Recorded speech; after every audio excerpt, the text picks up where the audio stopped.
This is exactly right.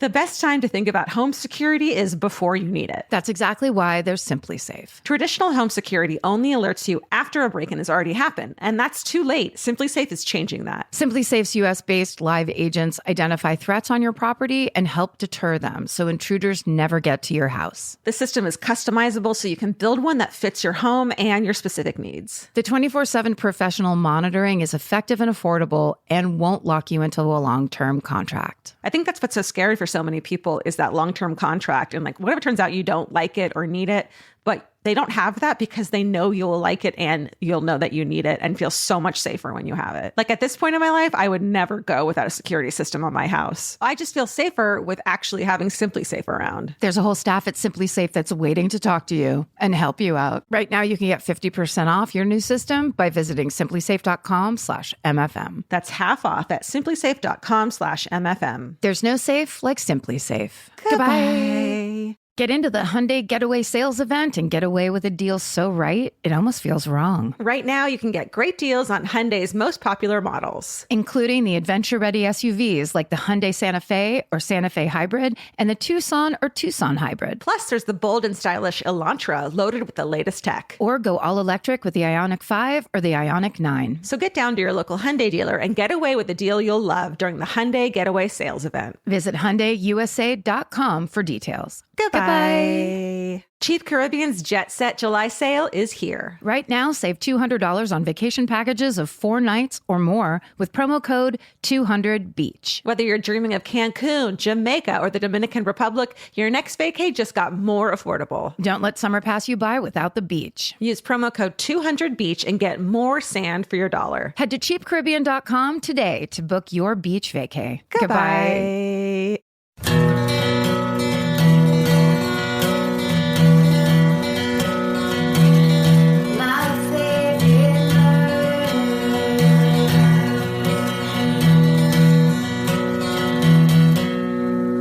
Hello. Hi. And welcome to my favorite murder. The Minisode of a lifetime. Of the hour, of the lifetime, of your dreams, of your nightmares.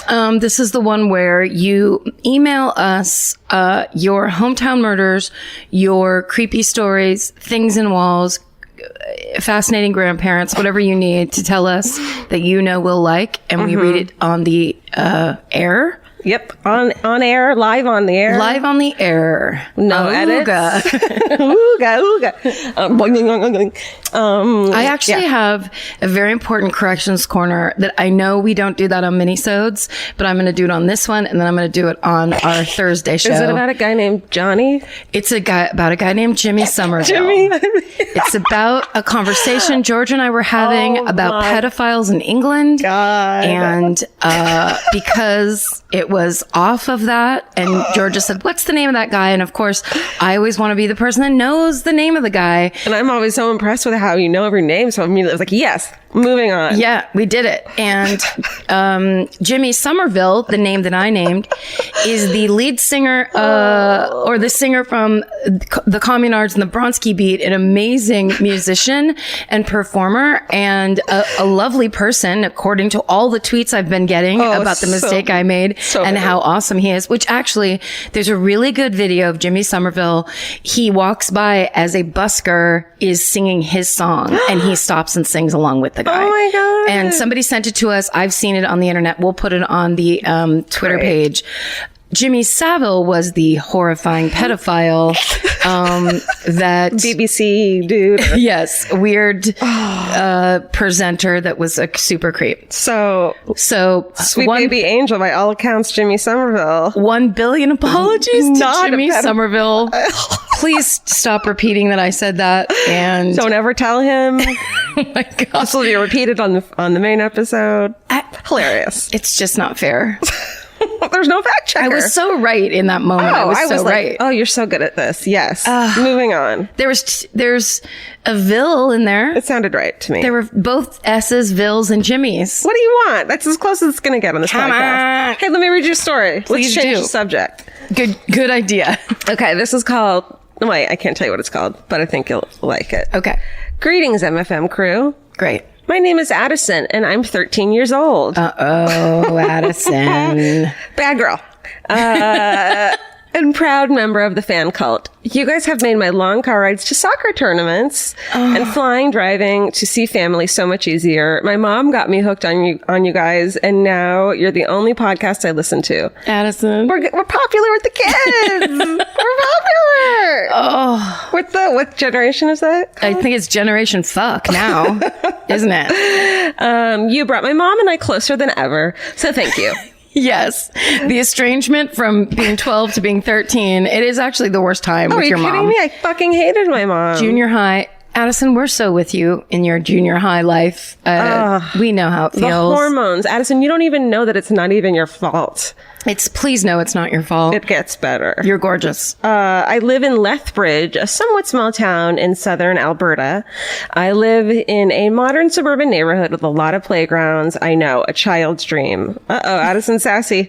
When I was around 9 years old, when she was a kid, my sister and I were playing on one of the playgrounds. All of a sudden, two girls came up to us and asked if we wanted to play grounders with them. My sister and I said yes. That must be a Canadian thing. Sure. And we had a great time. Later that day, we found out that they lived right across the street. My sister didn't like them, but I did. I would go over to their house regularly. The first time I went to their house, I was told that I wasn't allowed in the basement, but being a 9-year-old, I just brushed it off. The parents of the two kids were pretty sketchy, but again, being a stupid 9-year-old, I just brushed it off. After hanging out with these girls for a while, we stopped hanging out until they got 3 kittens. I get it. Now thinking back on it, it was kind of rude only hanging out with them because they had kittens, but hey, who wouldn't?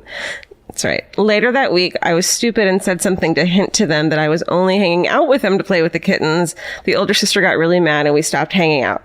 About 2 years later, I was home alone and saw blue and red lights outside my window, the police. Being a crime-obsessed 11-year-old, I was too scared to go ask what was happening, so I just quietly sat and watched from my room. Later, I saw the mom and dad come out of the house in handcuffs. Curious of what happened, I went to my neighborhood group chat and asked what happened. No one knew. Later on the city news, all was revealed why they had been so sketchy and why I wasn't allowed in the basement. And this is all caps. They had a goddamn meth lab in the basement. I was kind of shocked. Anyway, stay sexy. And if people say you're not allowed in the basement, get the hell out of there, Addison. Yeah, Addison, that's right. Addison, you're smart. You're smart beyond your 13 years. And my 13 years at that age, too. Jesus Christ. Addison, tell your mom we need to talk to her really quick. Okay, I'm not going to read you the subject line of this. Okay, the subject line was a meth lab across the street. Right, was the subject line. Yeah. Okay, so hey, Karen, Georgia, Stephen, and associated furry friends. When I was a naive college student in Los Angeles back in the 90s, hey, my roomies and I won the lottery to move to off-campus housing for our junior year. I was particularly excited because I got to move in by myself over the summer because I had an internship in the university publications office. Feeling very grown up and independent, I settled in and selected the bedroom that didn't share a wall with the neighbor. Smart. He was in his 20s, didn't go to my school, enjoyed loud music, and seemed to sleep in the day and be up late at night. Sometimes people left packages at his doorstep, and it wasn't UPS. He was always friendly, though, and told me to let him know if his music ever bothered me. My roommates moved in just before school started and immediately started griping about all the music volume. Just tell him to move his stereo. He's a nice guy, I said. All 3 stared at me like I was insane. I'm not talking to him. He's a drug dealer. My roommate Tessie said, well, Tessie could be pretty snap judgment dish, so I rolled my eyes and asked him to turn down the music myself. He was very nice and understanding, and we had no other problem until a few weeks later. One night I was working on a late deadline in the student publications office when I got a phone call from Tessie, who sounded seriously irritated, but it was something else that caught my attention. What are all those male voices? I asked curiously. Oh, that would be the SWAT team, Tessie said. You know that nice neighbor? Well, he had over 400 guns in his apartment. He's an arms dealer. Oh my God. I didn't think the timing was right to point out that I was right about the fact that he wasn't a drug dealer. My blood still runs cold when I consider that I had been there all summer by myself while my neighbor was merrily arming the neighborhood. Oh my God. Stay sexy and be suspicious of accommodating neighbors who keep strange hours, Barbara. Oh, the arms dealer is the last thing I would have thought. Yeah. That seems like real risky to just keep guns in your house. 400 of them. 400 guns. Those don't like, they're not compact. Well, maybe, I don't know. He's really rolling the dice there. Yeah. And it didn't work out. It turns out it didn't. Turns out Crime does not pay for long. Okay.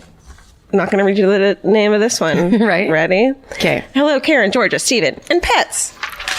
This is a story about the length my grandparents went for their growing family. My grandparents lived in the same house since they had gotten married in the early 50s. It started out as a 2-bedroom house, which was fine for them and my dad. That was until my grandmother became pregnant with my aunt. My grandfather didn't know what to do since they lived off his salary as a construction worker. In comes his older brother, who worked in the local train yard, and suggested that they steal from a lumber shipment that had just come in the day before. Sure. That's a great idea. His older brother worked at night shift, and my grandfather, quote, borrowed a flatbed truck from the job site.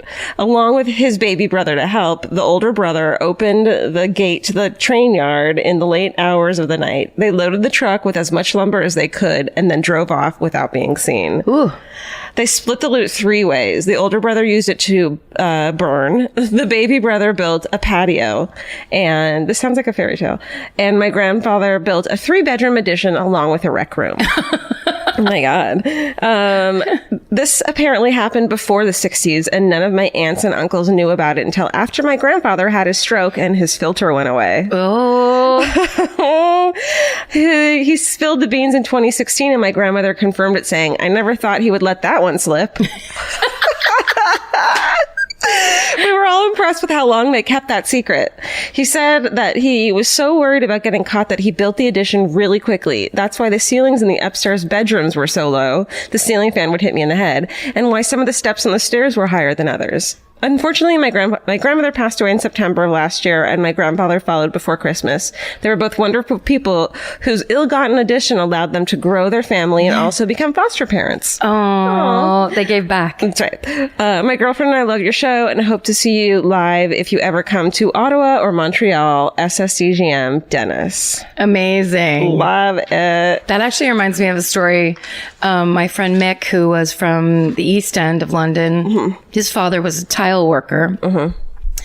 And he got a job retiling a bathroom in the Buckingham Palace. And so they were in there doing it, and every day that he would go in and work, he would take like 20 tiles of his own. Yeah, I think you've told me and then that. he retiled their bathroom in their apartment on the East End. God. So they had one bathroom they called the Royal Bathroom, because it was the exact same tile as the bathroom in the palace.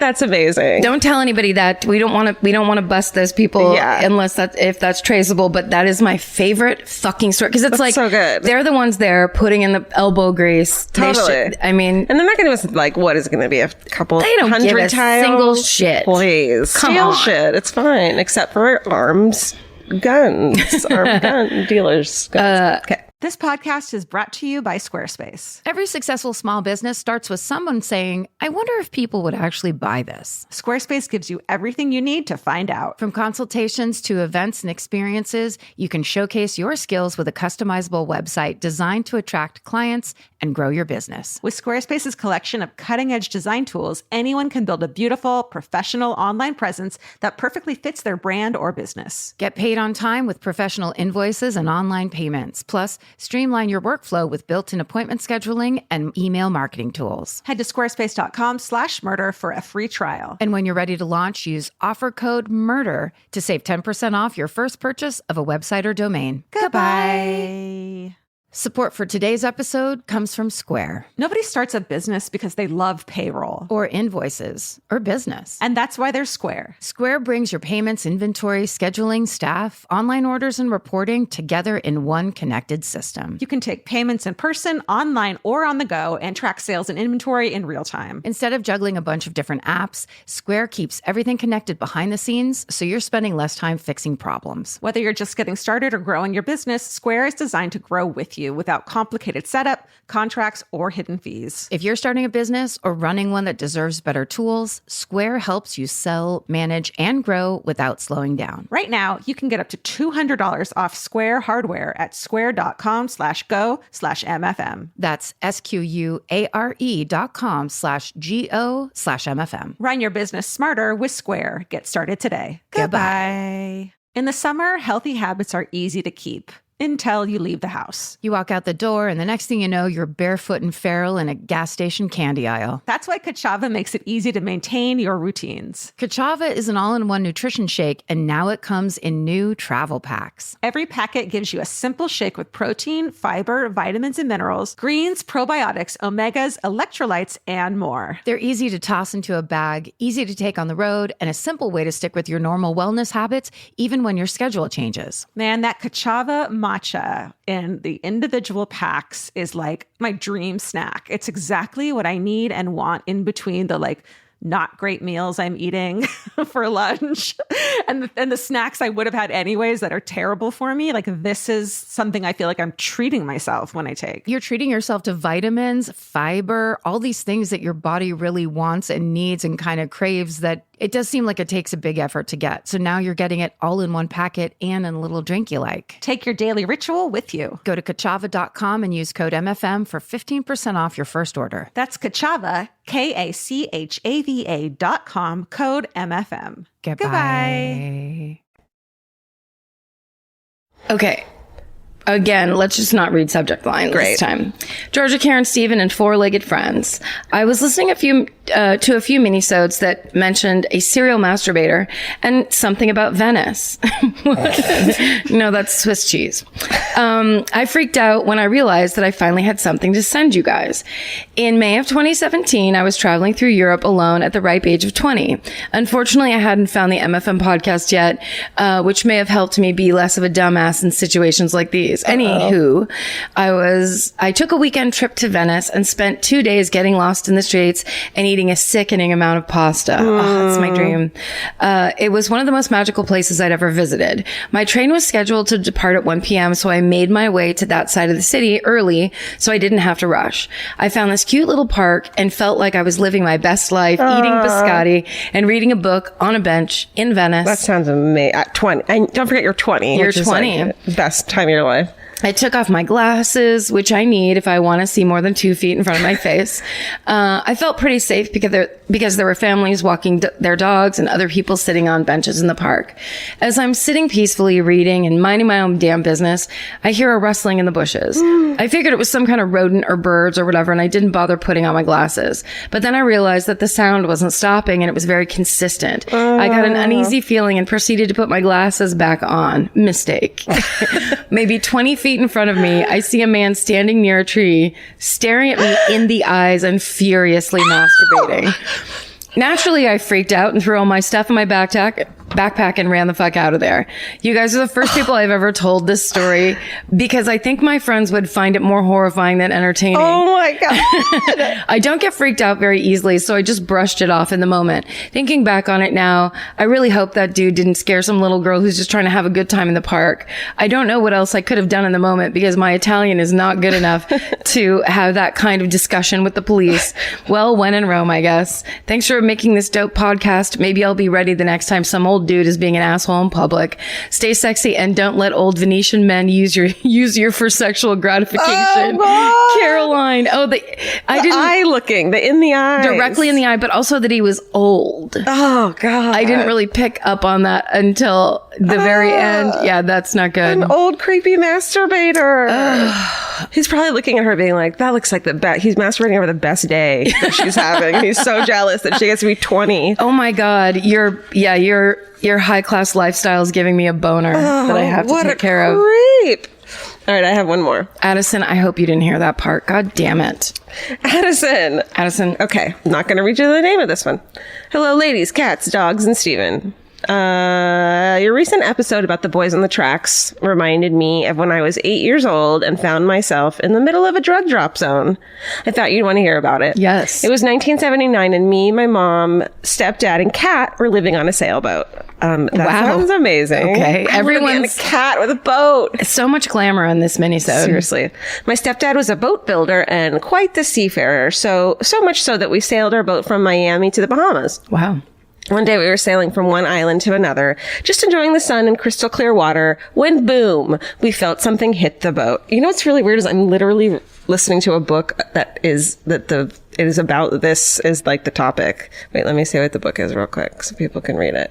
Okay. It's Something in the Water by Catherine Steadman, when they find something while they're like boating, and it's similar. Amazing. Sorry. Go on. No, I'm reading. Okay. Felt something hit the boat. Knowing there was no rocks or other boats in sight, we couldn't imagine what it was. My stepdad leaned over the side of the hull and grabbed onto the huge wooden crate that was bobbing along in the water. Ooh. He pried the top off, and the crate was full of weed.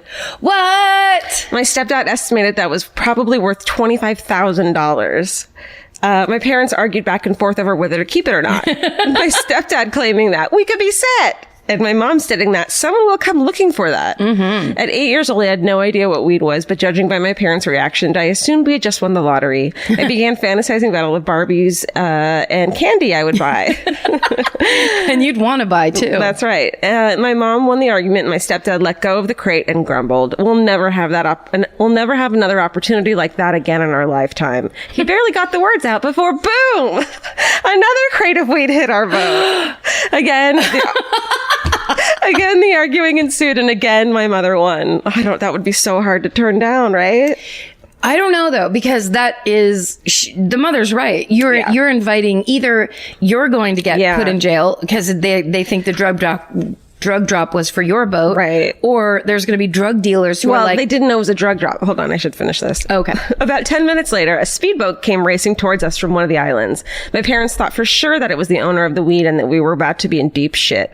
Luckily, it was a sweet native man who warned us that we were in the middle of a drug zone or a drop zone and get the hell out of there because the drug runners were watching us with binoculars from the nearest island. Yes. Apparently, planes would drop the crates and the current would move them between the islands. We think the man pulled our sail down, put the engines into high gear, and hauled ass out of there. Yes. Stay sexy and keep out of drop zones. Can't wait to see you in San Francisco, Linda.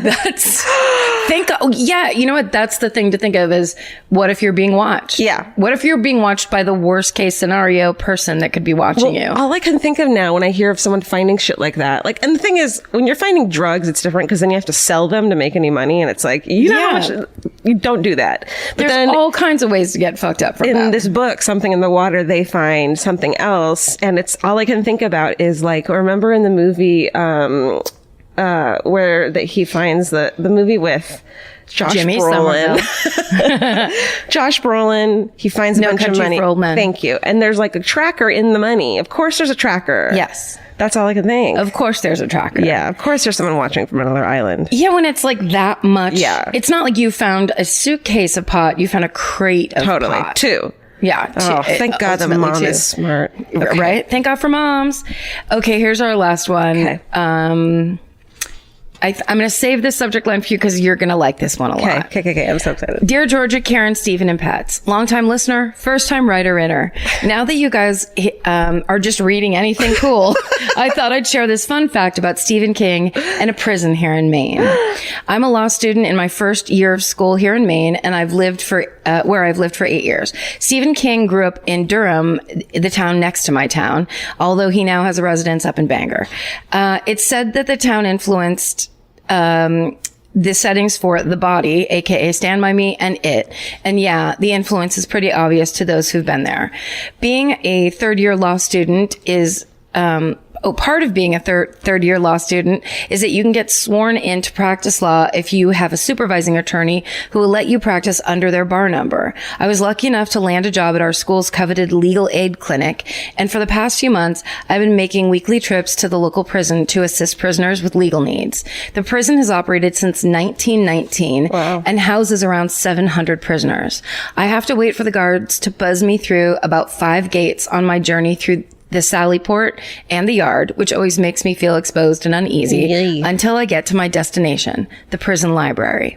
The prison library is a protected, quiet place that I can meet with my prisoner clients. It has its own real librarian, not a prisoner, walls of new magazines, and enough rows of books to resemble a shabbier, slightly more grim, independent hipster bookstore. And when you walk in, there's an unassuming plaque posted about waist high that declares the library to be a gift of Stephen and Tabitha King. Cell phones are not allowed in prisons under penalty of death, or I'd send you a photo. Startled, I asked my supervising attorney about the plaque. A white-haired old-timer who knows everyone and everything, my supervisor told me that King donated the library because he wanted prisoners to practice literacy, not be bored, hello prison, and since the prison setting in Shawshank Redemption netted him so much, he wanted to give back to Maine prisons. The old Maine prison, which actually influenced King for Shawshank, closed in 2002. I tried to find out more information on the internet about his motivations for the gift, but only found silence. The Kings do operate a foundation that awards grants for libraries around the state. However, I could not find any mention the prison in their many proud press releases of grants to colleges, local libraries, medical centers, etc. Wow. It seems that the prison library is a little Easter egg that King planted, known only to those who pass inside the prison walls. Wow. Thanks for the podcast. I wish I could share more stories with you, and boy, oh boy, do I have some. But confidentiality, privilege, and professional ethics prevent me from doing so. Keep up the great work, and I hope someday that you do a show up here in Maine. Jamie Lynn. Oh my God. Isn't that the fucking greatest? That's amazing. Stephen and Tabitha King. Yes. And on the heels of that, we should say this. A bunch of people have been recommending this podcast. I don't think we've talked about it. There's a new podcast called Ear Hustle, and it is produced and hosted by guys that are in San Quentin.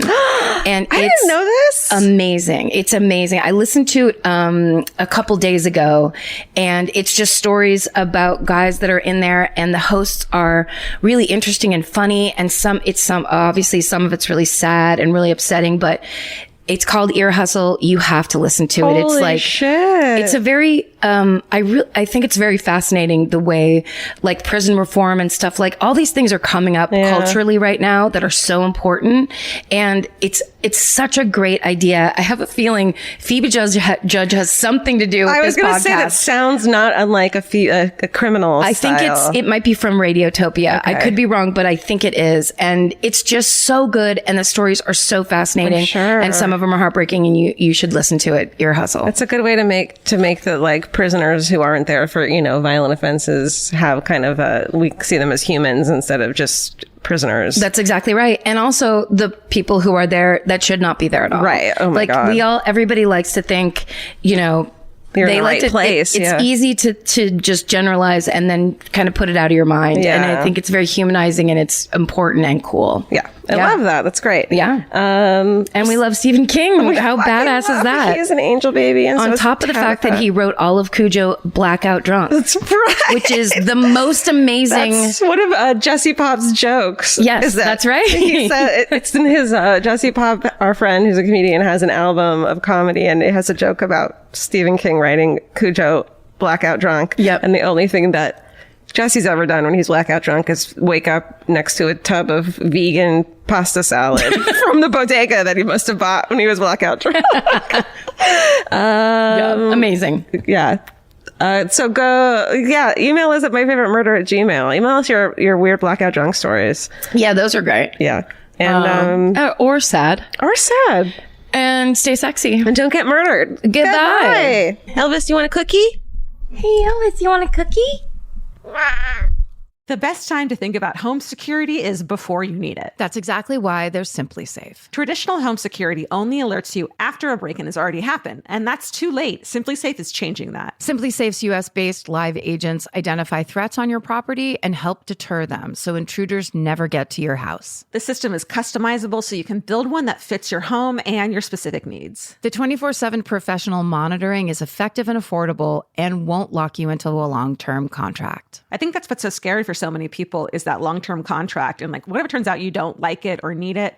But they don't have that because they know you'll like it and you'll know that you need it and feel so much safer when you have it. Like at this point in my life, I would never go without a security system on my house. I just feel safer with actually having Simply Safe around. There's a whole staff at Simply Safe that's waiting to talk to you and help you out. Right now, you can get 50% off your new system by visiting simplysafe.com/MFM. That's half off at simplysafe.com/MFM. There's no safe like Simply Safe. Goodbye. Cheap Caribbean's Jet Set July sale is here. Right now, save $200 on vacation packages of 4 nights or more with promo code 200BEACH. Whether you're dreaming of Cancun, Jamaica, or the Dominican Republic, your next vacay just got more affordable. Don't let summer pass you by without the beach. Use promo code 200BEACH and get more sand for your dollar. Head to cheapcaribbean.com today to book your beach vacay. Goodbye. Capture your favorite summer feeling with Pandora Jewelry. Discover a collection inspired by the sunshine, freedom, and moments that make the season unforgettable. From sun-kissed metals to personalized pieces ready to be engraved with your summer mantra. Each design moves with you from beach days to golden nights and every memory in between. Shop Pandora Jewelry's new summer collection in-store or online at pandora.net and let your summer unfold. Goodbye.